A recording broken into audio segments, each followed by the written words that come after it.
Todos creíamos que Adela Noriega simplemente desapareció. Pero no desapareció. La hicieron desaparecer.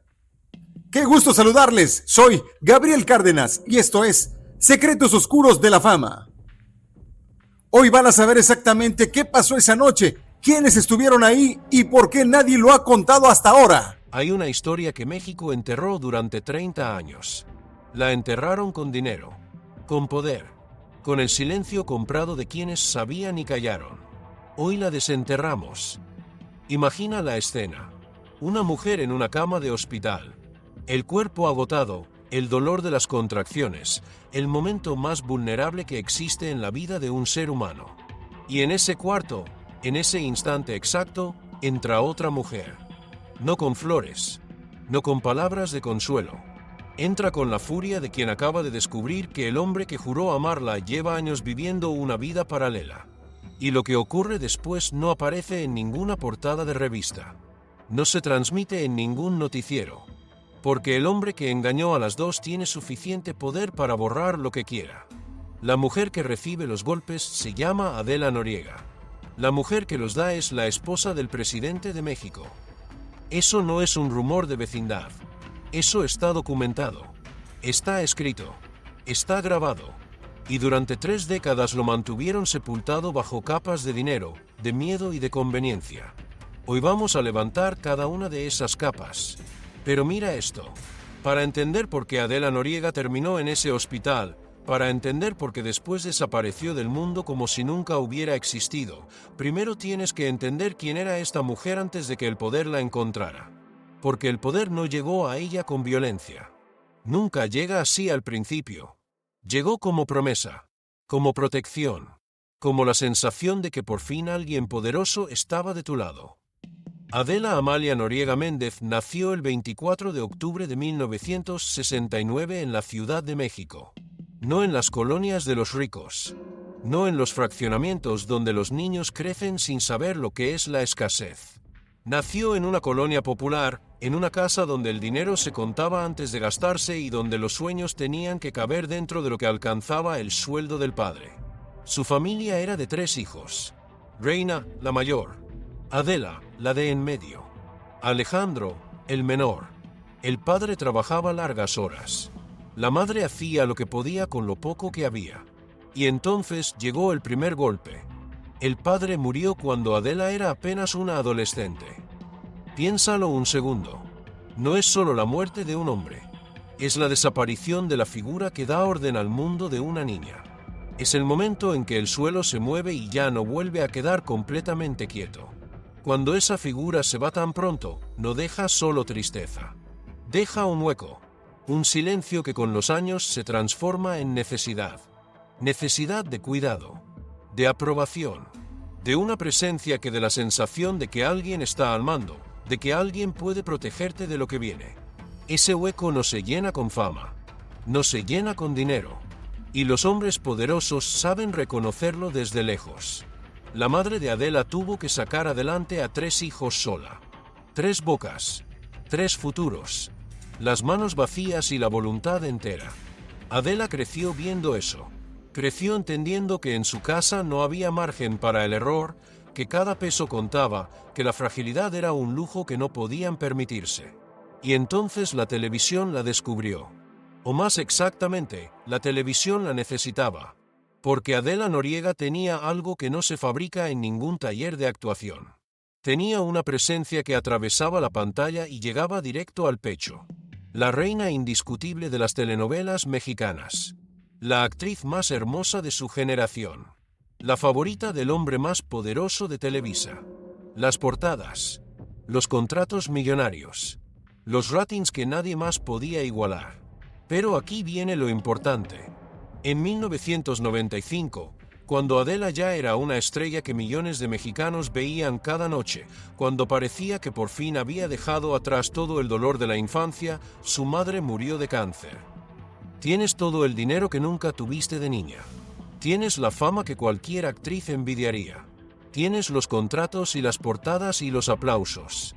Y no puedes salvar a tu madre. No puedes comprarle ni un día más. No puedes hacer absolutamente nada más que verla partir. Adela quedó huérfana de ambos padres antes de cumplir 30 años. Y desde ese momento se convirtió en la figura materna de sus hermanos. La que pagaba las cuentas. La que tomaba las decisiones. La que cargaba con todo sin que nadie le preguntara cómo estaba cargando. A lo mejor tú también conoces esa sensación. Los que tenemos memoria sabemos muy bien que el poder en México siempre ha sabido encontrar a las personas en ese punto exacto. En el momento en que están solas, en que necesitan apoyo, en que confunden la protección con el amor y el control con la seguridad. No era casualidad que Carlos Salinas de Gortari, el hombre más poderoso del país en ese momento, el presidente de la República, se fijara en Adela Noriega precisamente entonces. No era casualidad, era cálculo. Y lo que vino después, los años de relación en las sombras, el embarazo, la noche en el hospital inglés de la Ciudad de México, la esposa que entró a ese cuarto, los escoltas que casi se enfrentan entre ellos, el bebé que nació cargando un secreto de Estado, todo eso lo vamos a documentar hoy, paso a paso, con nombres, con fechas, con las palabras exactas de quienes estuvieron ahí. Hoy vamos a hablar de 4 cosas que casi nadie se atreve a contar. Existe un audio de la esposa del presidente hablando sobre la infidelidad de su marido. Una grabación que hicieron en 2007 para la revista Quién y que nunca fue publicada. El periodista Alberto Tavira la filtró en 2021. Vas a escuchar exactamente lo que Cecilia Oxfeli dijo esa noche. Existe una confesión de la propia Adela. Sus palabras exactas, grabadas en 1993 por la periodista Lorena Corpus, donde admite que tuvo algo con un mero petatero del gobierno mexicano. Existe el libro de Rafael Loret de Mola. Escándalos. Ahí está documentado lo que pasó en ese hospital. Los jaloneos. Las bofetadas. Los escoltas. Y algo más oscuro que eso. Y existe un hombre de más de 30 años que habría vivido toda su vida bajo la identidad de sobrino, cargando un apellido que nunca pudo pronunciar en voz alta. Hoy, por primera vez, vas a conocer la historia completa, la que enterraron durante 30 años, la que Adela Noriega pagó con su desaparición. ¿Cuántas historias más habrá enterradas así, bajo el peso de los hombres que nunca rindieron cuentas? Hay una pregunta que nadie en la industria del espectáculo mexicano se atrevió a hacerse en voz alta durante décadas. No porque no supieran la respuesta, sino porque la respuesta los comprometía a todos. Convertirte en madre sin haberlo elegido. Ese es el punto de partida de todo lo que viene. No la fama, no las telenovelas, no los presidentes, ni los tigres, ni los secretos de Estado. El punto de partida es una niña que aprendió demasiado pronto que los demás dependen de ella y que fallar no es una opción. Cargar con una familia entera sobre los hombros cuando apenas estás aprendiendo a cargar contigo misma. Sentir que el mundo se derrumba si tú te derrumbas. Ese peso invisible no se ve en las portadas de las revistas. No aparece en las entrevistas de 20 minutos donde todo es sonrisas y vestidos de diseñador. Pero está ahí. Marcando cada decisión, cada silencio, cada hombre al que se le permite entrar. Los psicólogos tienen un nombre para ese perfil. Altamente empáticas, introspectivas, emocionalmente receptivas. Personas que no buscan dominar, buscan sentirse a salvo.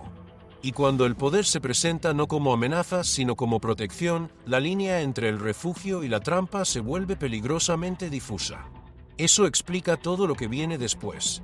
Pero para entender el peso que Adela cargaba a los 19 años, hay que retroceder 7 años más. Hay que ir a un centro comercial de la Ciudad de México. Hay que ver a una niña de 12 años caminando junto a su madre. Flaca, ojos enormes, sin saber absolutamente nada de lo que estaba a punto de ocurrirle. Un cazatalentos se acercó. Y aquí hay un detalle que cambia todo el relato. Adela no buscaba fama, no buscaba escapar de nada, no soñaba con las luces ni con los aplausos. Fue vista. Desde el primer momento de su historia pública, su vida no avanzó por decisión propia, sino porque otros la señalaron y dijeron esa. Primero los cazatalentos, después los productores, más tarde hombres que ocupaban espacios donde nadie se atreve a preguntar demasiado. Le dieron una tarjeta. Le dijeron que tenía potencial, que podía ser actriz, que con esa cara podía conquistar el mundo. La madre de Adela guardó esa tarjeta en su bolsa. Meses después, cuando la situación económica empeoró, decidió probar suerte. Ese día nació la Adela Noriega que el mundo conocería. La que haría llorar a millones de mujeres en toda América Latina. La que protagonizaría telenovelas que rompían récords de audiencias semana tras semana. La que se convertiría en la reina indiscutible de las telenovelas mexicanas. Pero también nació algo más oscuro. Algo que la perseguiría toda su vida y que ninguna portada de revista, ningún premio, ningún rating histórico pudo borrar jamás. Mira, lo digo sin rodeos, lo que le hicieron a Adela Noriega no fue descubrirla. Fue capturarla. Hay una diferencia enorme entre ver talento en alguien y convertir ese talento en una deuda que la persona paga el resto de su vida. La industria del espectáculo mexicano de los años 80 no construía estrellas. Construía dependencias. Y luego las llamaba éxito. Porque Adela Noriega no llegó a la cima solamente por talento. Llegó porque aprendió muy joven cómo funciona el poder y quién lo tiene. A mediados de los años 80 había un hombre en México al que todos temían. Se llamaba Emilio Azcárraga Milmo. Pero nadie lo llamaba por su nombre. Lo llamaban el Tigre. Era el dueño absoluto de Televisa, el rey de la televisión mexicana, el hombre que con una sola llamada telefónica podía lanzar una carrera al estrellato o destruirla sin dejar rastro visible. Televisa en esos años no era solo una empresa de entretenimiento. Era una extensión informal del poder político. Un ecosistema donde la fama, la lealtad y la política se confundían sin que nadie se molestara en separarlas. El propio Azcárraga lo decía sin pudor y sin vergüenza. La televisora servía al régimen. Las estrellas no eran artistas. Eran activos. Imágenes útiles. Piezas intercambiables dentro de una maquinaria que premiaba la obediencia y castigaba la exposición innecesaria. Si aún no te has suscrito al canal Secretos Oscuros de la Fama, este es el momento. Cada semana traemos historias como esta que no encontrarás en otro lugar. El Tigre tenía fama de coleccionar actrices como otros coleccionan relojes. Las más bellas, las más jóvenes, las más ambiciosas. Todas pasaban por su oficina en algún momento. Todas sabían que complacerlo era la diferencia entre el éxito y el olvido total. Y un día Adela Noriega llamó su atención. Según la biografía no autorizada de Emilio Azcárraga Milmo escrita por los periodistas Claudia Fernández y Andrew Passman, Adela habría iniciado un romance con el Tigre cuando apenas empezaba su carrera. Las consecuencias fueron inmediatas. En 1985 era una actriz desconocida de 16 años. No, espera. Hay que ser precisos aquí, los registros la ubican con apenas 15 años cuando comenzó a aparecer en producciones menores. Para 1988 ya era la protagonista más cotizada de toda Televisa. 3 años. De la nada al estrellato absoluto. Le dieron los papeles que todas querían. Los horarios estelares. Los presupuestos millonarios. Los mejores galanes como coprotagonistas. Mientras otras actrices hacían fila durante años esperando una oportunidad, Adela saltaba todas las filas. Mientras otras rogaban por un papel secundario, Adela protagonizaba una telenovela tras otra. El mundo del espectáculo mexicano lo sabía. Todos lo sabían. Pero nadie decía nada en público porque hablar mal de la favorita del Tigre era suicidio profesional. Puro y simple. Si aún no te has suscrito al canal Secretos Oscuros de la Fama, este es el momento. Cada semana traemos historias como esta que no encontrarás en otro lugar. Adela encajaba perfectamente en ese sistema porque había aprendido desde niña que la discreción no es una virtud. Es una moneda. Cuando el director decía corte, ella se retiraba. Bajaba la mirada. Hablaba poco. No buscaba portadas. No concedía entrevistas largas.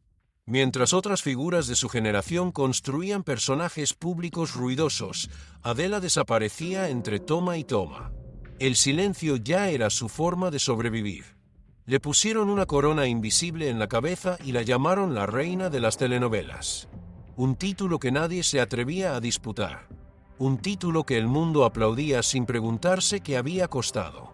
Pero esa corona tenía un precio. Y Adela lo pagó en silencio durante años. Porque mientras el tigre la protegía, mientras su carrera despegaba como un cohete que nadie podía detener, otro hombre la observaba desde lejos. Un hombre mucho más joven.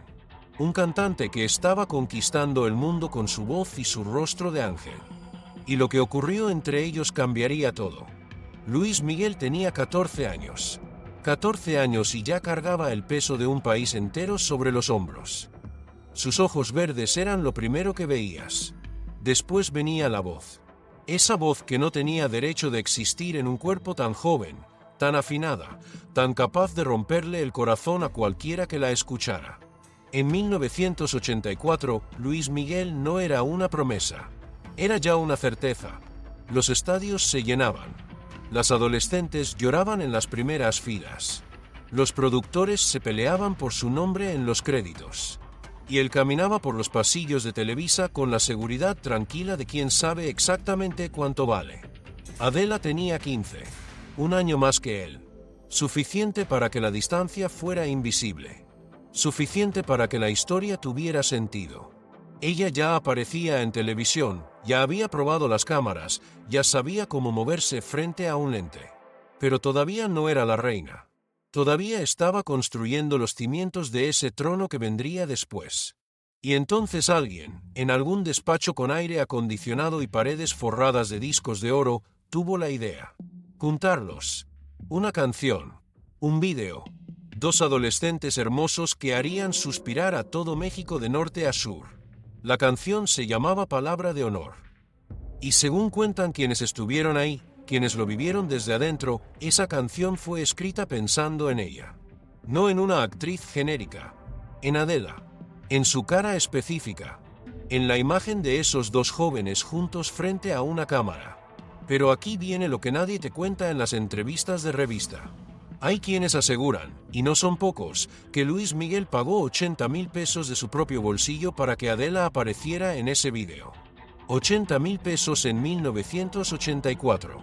Una fortuna. No el dinero de un productor, no el presupuesto de una disquera. El dinero de un chico de 14 años que quería a una chica cerca durante unos días de grabación. Piénsalo un segundo.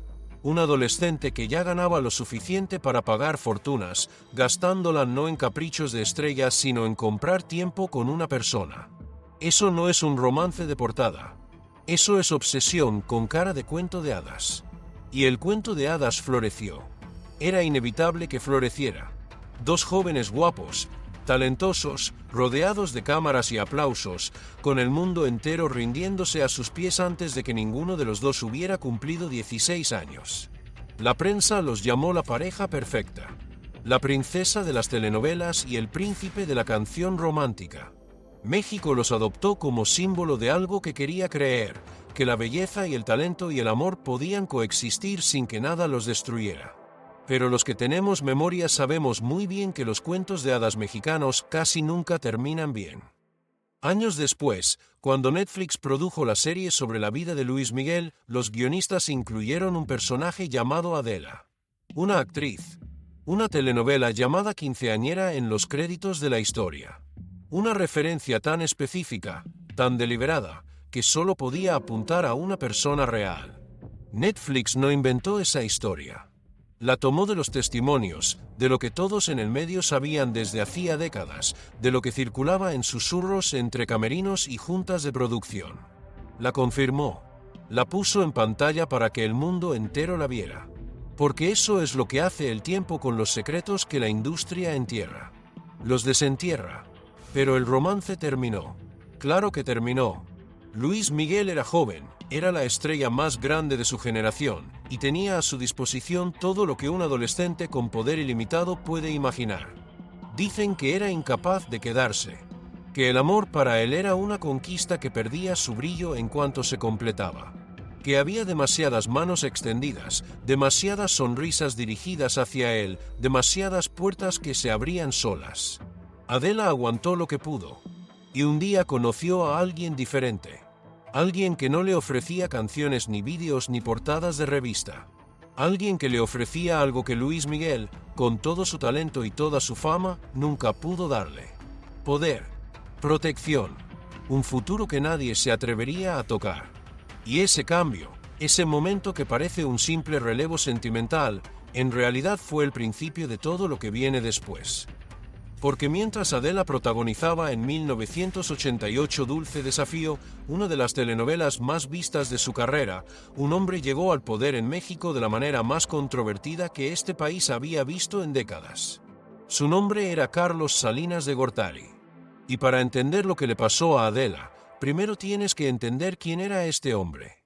¿Qué significaba su apellido? Porque millones de mexicanos, 36 años después, todavía pronuncian ese nombre con los dientes apretados.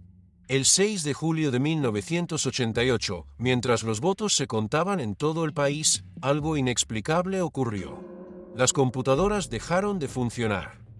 El sistema electoral colapsó. Justo en el momento en que los números mostraban que Cuauhtémoc Cárdenas, el candidato de la oposición, iba ganando. Justo en ese momento. Cuando las pantallas volvieron a encenderse horas después, los números habían cambiado. Carlos Salinas había ganado. La famosa caída del sistema. Un fraude que no necesitaba ser probado porque millones de mexicanos lo vieron ocurrir en tiempo real. Pero eso era apenas la superficie de lo que vendría. Su hermano Raúl fue encarcelado. Lo acusaron de ordenar el asesinato de su excuñado, José Francisco Ruiz Massieu.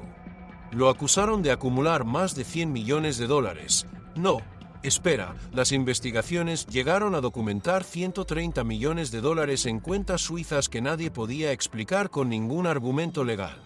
Su otro hermano, Enrique, tuvo un final todavía más oscuro. Fue encontrado muerto en su rancho de Nuevo León en 2004. Bolsa de plástico en la cabeza. Oficialmente, un suicidio. Pero Enrique había empezado a hablar. Había dado entrevistas.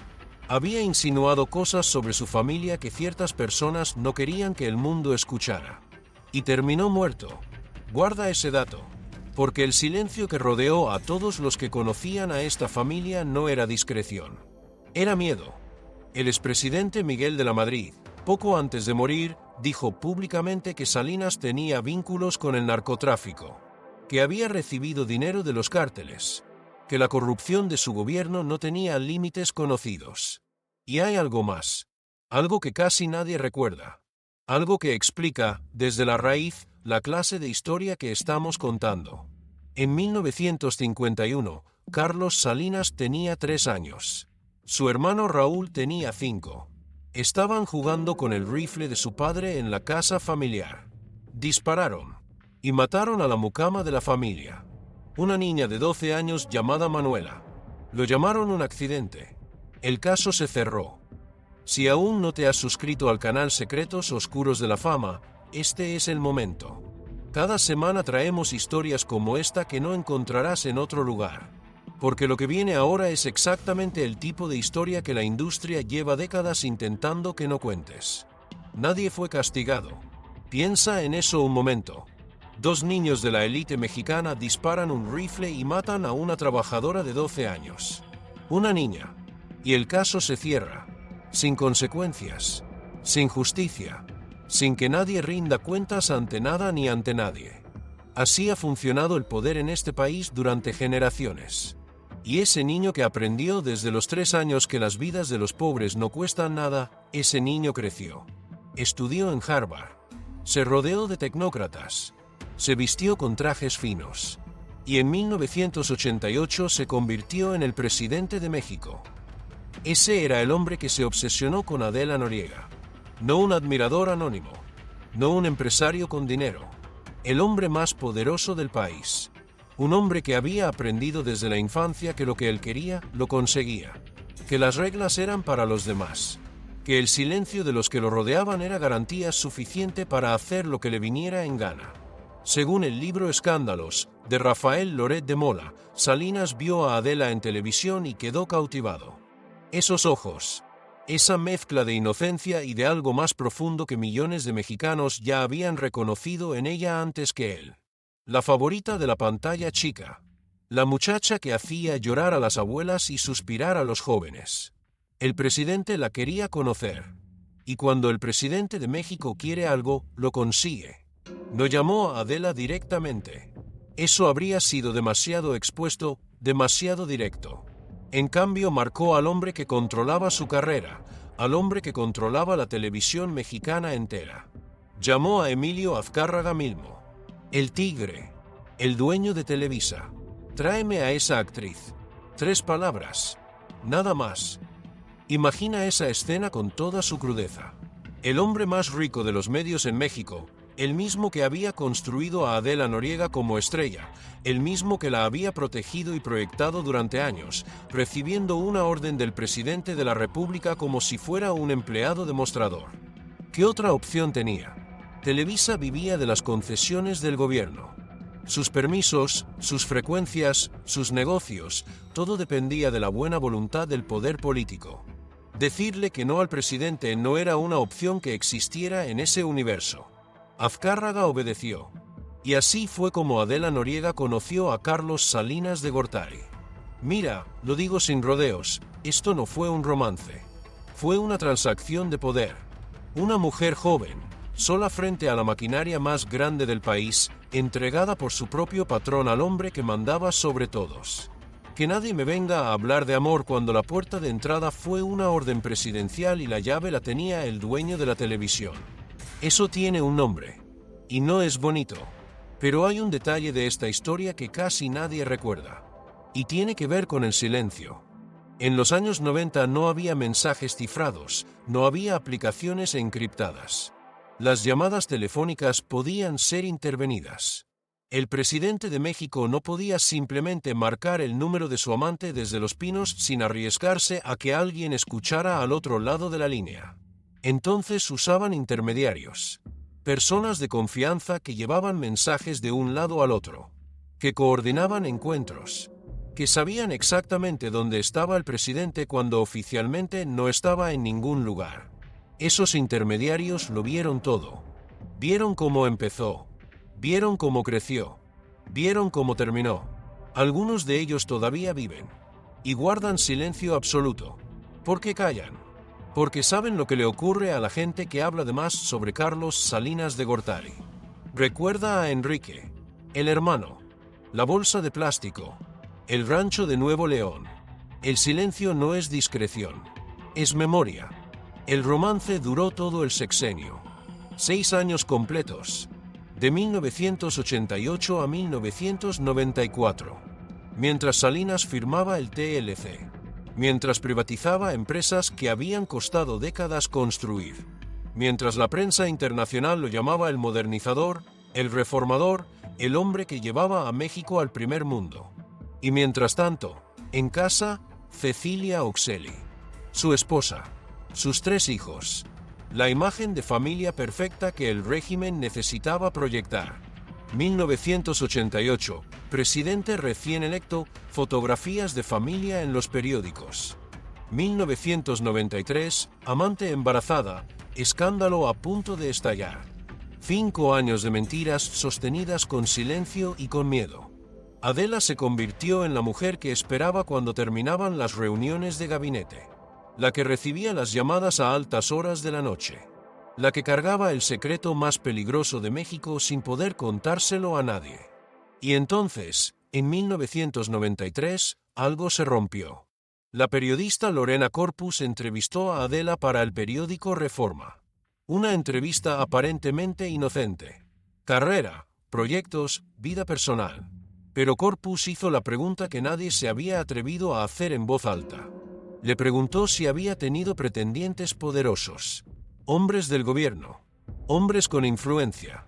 Y Adela, quizás cansada de tanto silencio, quizás queriendo que alguien supiera sin tener que decirlo del todo, respondió algo que la perseguiría para siempre. Sí, he tenido pretendientes. Altos funcionarios de por allá, de México. Sí, un mero petatero. Ya ahorita hay una amistad y un cariño muy especial nada más, pero sí hubo algo. Escucha esas palabras otra vez. Un mero petatero. En México esa expresión no tiene ambigüedad posible. El que manda. El jefe de todos los jefes. El número 1. Y en 1993, el mero petatero de México era Carlos Salinas de Gortari. Sí, hubo algo. 3 palabras que dinamitaron décadas de negaciones futuras. Adela no dijo su nombre. No tenía que decirlo. Todo México sabía exactamente de quién hablaba. Pero lo peor todavía no había empezado. Porque según el libro de Loret de Mola, Adela quedó embarazada. Embarazada del presidente de México. Y lo que ocurrió la noche que fue a dar a luz es el escándalo que enterraron durante más de 30 años. La noche que destruyó vidas. El Hospital Inglés de la Ciudad de México no era un hospital cualquiera. Era el lugar donde el poder se reproducía literalmente. Donde nacían los hijos de los que mandaban. Donde la discreción no era una cortesía, era parte del contrato. Esa noche, Adela Noriega llegó a dar a luz. Pero no llegó como cualquier mujer que va a traer una vida al mundo. Llegó escoltada por hombres que no respondían a ella. Hombres del Estado Mayor Presidencial. Seguridad del presidente de la República custodiando a una actriz de telenovelas en los pasillos de una clínica privada. Piénsalo un segundo. Según el libro de Loret de Mola, Carlos Salinas ordenó cerrar pisos enteros del hospital. Pasillos acordonados. Personal de seguridad en cada puerta. Nadie entraba sin autorización. Nadie salía sin ser revisado. El poder del Estado mexicano desplegado en una habitación de hospital para proteger un secreto que no debía existir. Y entonces alguien habló. Alguien levantó un teléfono y llamó a Los Pinos. Alguien le dijo a Cecilia Oxfeli, la esposa legítima del presidente, exactamente dónde estaba su marido esa noche. Y lo que pasó después es algo que ningún libro de historia oficial de México se ha atrevido a contar con esta claridad. Cecilia fue al hospital. No llegó sola. Llegó con su propio equipo de seguridad. Hombres armados que respondían directamente a ella. Y cuando los guardias de la primera dama se encontraron en ese pasillo con los guardias que protegían a Adela, la tensión se cortaba con las manos. Todos trabajaban técnicamente para el mismo hombre. Pero esa noche tenían órdenes que se cancelaban mutuamente.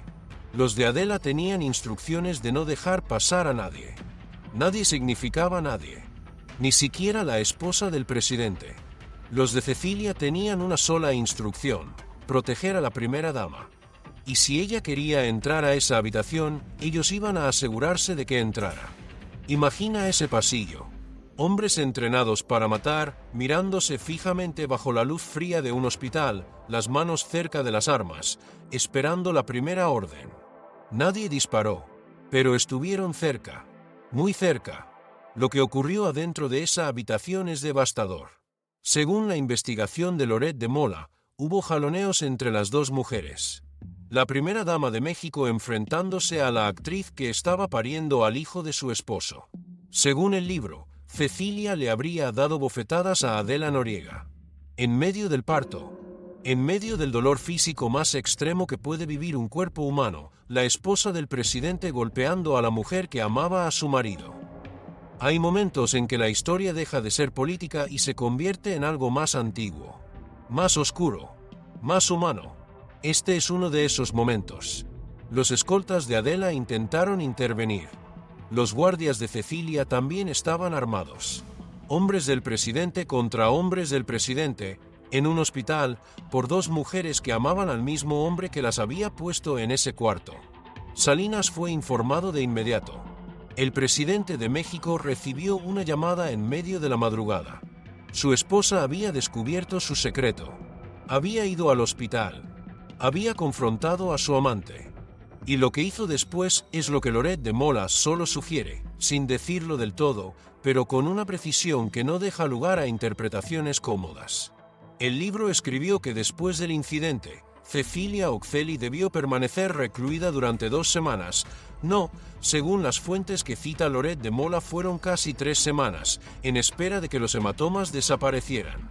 Léelo despacio. 3 semanas recluida, esperando que los hematomas desaparecieran. ¿De dónde venían esos hematomas? ¿Quién los provocó? El libro no lo dice con todas sus letras, pero la implicación es imposible de ignorar. El hombre más poderoso de México, furioso porque su secreto había sido descubierto, habría agredido a la madre de sus hijos. Los que tenemos memoria sabemos que esa historia no es nueva.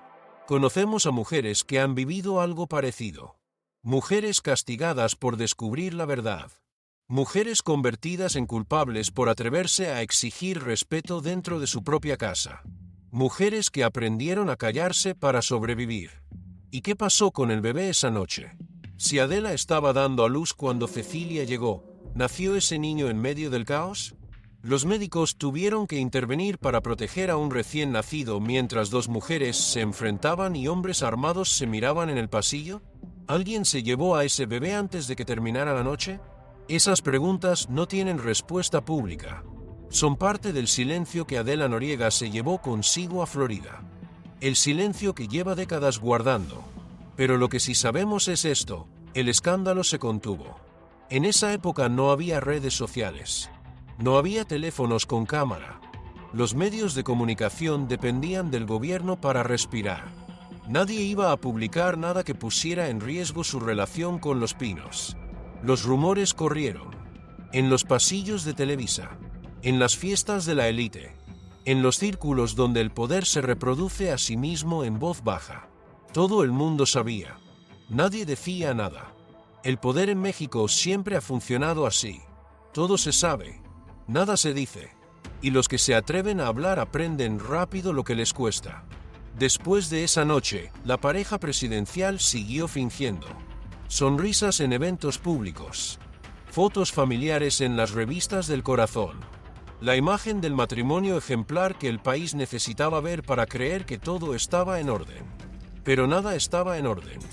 Nada volvió a ser igual después de esa noche en el Hospital Inglés. El divorcio llegó en 1995. No con escándalo. No con declaraciones en la prensa. Llegó en silencio, como todo lo que rodeó ese matrimonio en sus últimos años. Apenas unos meses después de que Carlos Salinas abandonara Los Pinos, cuando ya no había cámaras que justificar, cuando ya no había imagen presidencial que sostener, cuando el costo político de seguir fingiendo superaba cualquier beneficio, Cecilia y Carlos firmaron los papeles y cada quien siguió su camino. Para entonces, Adela ya no estaba en México. Pero lo que viene ahora cambia todo lo que creías saber sobre este silencio. Porque hay una tercera revelación. Y esta es distinta a todo lo anterior. No viene de un periodista de investigación. No viene de un libro publicado en el extranjero. No viene de una filtración anónima ni de un expediente judicial. Viene directamente de la boca de Cecilia Oczeli. En 2007, 14 años después de aquella noche en el Hospital Inglés, un periodista llamado Alberto Tavira consiguió sentarse frente a la ex primera dama.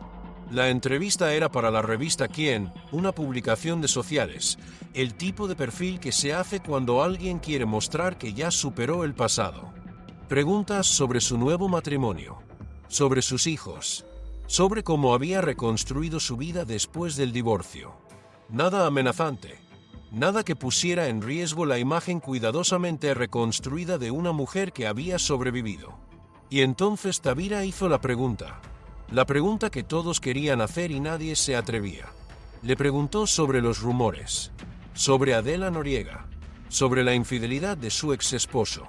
La entrevista nunca se publicó. Cecilia pidió que no saliera. La revista obedeció. Y ese audio quedó guardado durante 14 años más, enterrado en un archivo, protegido por el mismo silencio que siempre ha protegido a los poderosos en este país. Hasta 2021, cuando Alberto Tavira decidió que el mundo tenía derecho a escucharlo y lo presentó en su podcast Dinastías del Poder. Lo que Cecilia dijo en ese audio no deja lugar a interpretaciones. Cuando le preguntaron sobre los rumores de la relación entre su esposo y Adela Noriega, Cecilia respondió con voz calmada, con la voz de alguien que lleva años procesando algo que no puede cambiar. Dijo esto: eso sí lo supe. Los rumores. Alguien comentó: realmente yo sentía que la vida de él era de él. Él cumplía conmigo. Él cumplía con sus hijos. Nos reuníamos para estar con los hijos, para platicar él y yo. Detente ahí. Escucha lo que está diciendo. No negó la infidelidad. No dijo que los rumores eran falsos. No defendió a su exesposo. Dijo que lo supo, que alguien le comentó, que la vida de él era de él. Mira, lo digo sin rodeos, Eso no es el lenguaje de una mujer que habla de su matrimonio. Eso es el lenguaje de una mujer que habla de un contrato. Él cumplía conmigo. Él cumplía con sus hijos. Como si el amor no fuera parte del acuerdo. Como si la fidelidad fuera un lujo que las esposas de los presidentes aprenden a no exigir. Y eso me indigna. No como analista, como ser humano. Porque detrás de esa voz calmada hay décadas de silencio tragado, de humillaciones procesadas en privado, de una mujer que tuvo que aprender a llamar cumplimiento a lo que cualquier persona normal llamaría traición. El periodista Tavira lo resumió perfectamente al presentar el audio. Muchas veces en esto el sí no dice más que el sí. Y lo más revelador de todo fue lo que Cecilia pidió al final de la entrevista. No lo publiques. 2 palabras. Nada más. No lo publiques. Piénsalo un segundo. Si todo fuera mentira, si los rumores fueran inventados, si la relación entre Salinas y Adela nunca hubiera existido de la forma en que se cuenta, ¿por qué pedir que no se publique? ¿Por qué tanto cuidado alrededor de algo que supuestamente nunca pasó? El silencio no protege mentiras. El silencio protege verdades que todavía pueden hacer daño. Y Cecilia Oxley ha guardado ese silencio durante más de 30 años. Ahora entienden por qué Adela tuvo que irse de México. Lo que vino después no fue una decisión artística. No fue un salto internacional calculado por una actriz en la cima de su carrera. Fue una salida de emergencia disfrazada de oportunidad. Porque en México, cuando el poder decide que una historia debe dejar de contarse, no apaga la televisión. Apaga a la persona. Según las fuentes que documentaron esta historia, Carlos Salinas ordenó que Adela y su hijo salieran del país. Por seguridad, dijeron. Por discreción. Para que el escándalo no estallara mientras él todavía gobernaba. Pero la verdad era más simple y más brutal. Adela se había convertido en un problema. Un recordatorio constante de algo que debía permanecer oculto. Una bomba de tiempo con cara y nombre que aparecía en cada canal de televisión del país. La solución fue exiliarla, sacarla del mapa, ponerla en un avión con destino a Miami y actuar como si nunca hubiera existido.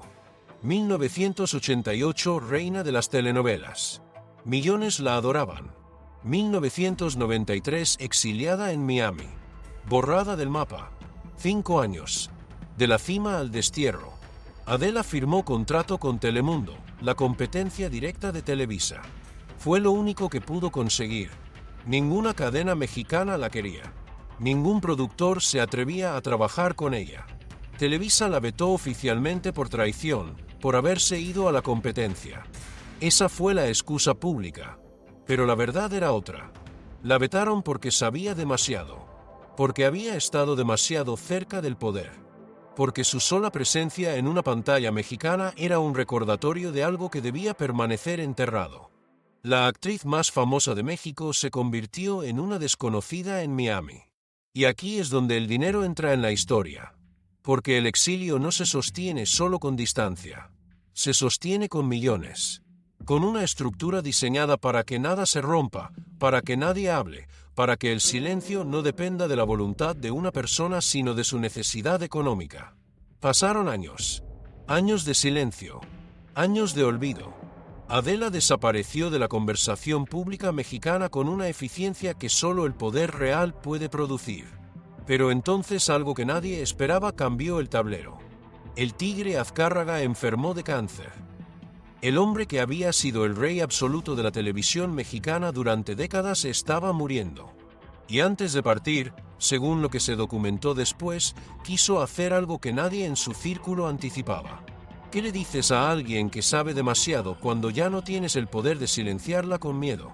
¿Qué mueve a un hombre como Azcárraga, acostumbrado a comprar voluntades y enterrar historias, a voltear a ver a la mujer que su industria había borrado del mapa? En 1997, con el cuerpo ya cediendo ante la enfermedad, Emilio Azcárraga mismo hizo algo que nadie en el medio esperaba. Firmó personalmente un contrato con Adela Noriega. $7 millones por 3 telenovelas. 7 millones. Esa cifra no era un salario. Era una declaración.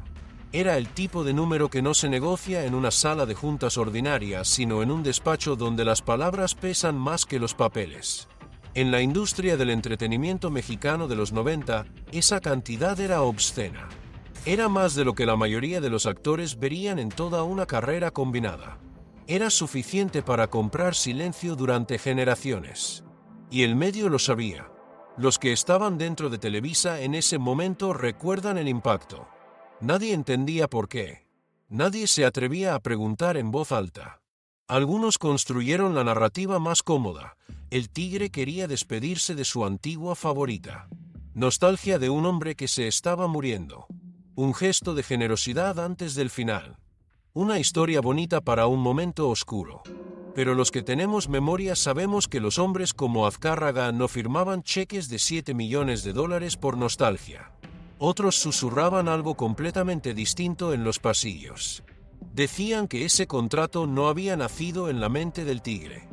Decían que había sido presionado desde afuera, desde arriba, desde un lugar donde el poder no necesita dar explicaciones. Y el nombre que circulaba en esos susurros era siempre el mismo: Carlos Salinas de Gortari. El expresidente que llevaba años en el exilio desde Irlanda, pero cuya sombra seguía alargándose sobre México con una precisión que desafiaba la distancia geográfica. La lectura era simple y brutal a la vez. Ese contrato era un mecanismo de protección. No para Adela solamente. Para todos. Una manera de garantizar que la mujer que sabía demasiado tuviera suficiente para no necesitar hablar. Porque cuando alguien financia tu tranquilidad, también financia tu obediencia. No hace falta firmar ningún acuerdo de confidencialidad. No hace falta amenazar a nadie directamente. El mensaje llega solo, limpio, sin huellas. Mientras el dinero fluya, el silencio se sostiene. Adela lo entendió. Y lo aceptó. Pero aquí es donde el relato da un giro que nadie anticipaba del todo. Porque el silencio no era solo de ella. En 1998, 5 años después de que los rumores comenzaran a circular con fuerza, Adela apareció en el programa de Cristina Saralegui. Una de las pocas entrevistas que concedió en ese periodo. Y fue directa. Fue enfática. Fue brillante en su negación. Dijo que todo era mentira. Que le habían inventado primero un hijo del licenciado Salinas de Gortari y después ya eran dos. Que le habían fabricado una relación entera de la nada. Y luego soltó la frase que se volvería legendaria en los archivos del espectáculo mexicano. Por televisión no quedas embarazada. El público rió. Cristina rió. La cámara capturó ese momento de alivio colectivo que produce una respuesta ingeniosa cuando nadie quiere seguir haciendo la pregunta incómoda. Fue una frase perfectamente diseñada. Irónica. Memorable. Desviadora. El tipo de respuesta que cierra una conversación sin realmente responder nada.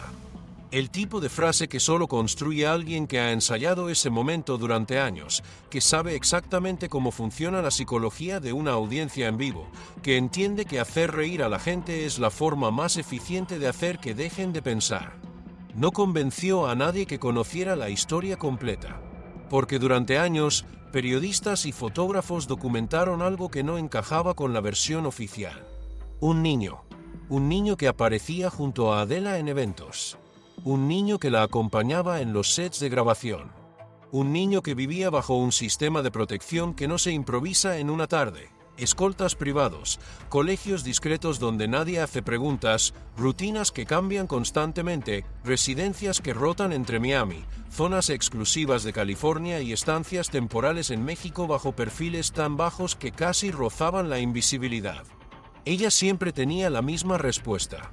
Es Luis Alejandro, el hijo de mi hermana Reina, mi sobrino, nada más. Pero el periodista Jorge Carvajal investigó esa historia durante años. Y según sus fuentes, ese niño no se llamaría Luis Alejandro. Se llamaría Carlos Rodrigo Salinas Noriega. Hoy tendría más de 30 años. Un hombre adulto. Un hombre que ha vivido toda su vida cargando una identidad prestada, pronunciando un apellido que no es el suyo, construyendo una existencia entera sobre el silencio de su origen. Piénsalo un segundo. 30 años viviendo como sobrino de alguien que en realidad es tu madre. 30 años sin poder pronunciar en voz alta el apellido que llevas en la sangre. 30 años siendo el secreto mejor guardado de la política mexicana, no por elección propia, sino porque naciste dentro de una historia que otros decidieron enterrar antes de que pudieras caminar. Existen fotos que circulan en internet.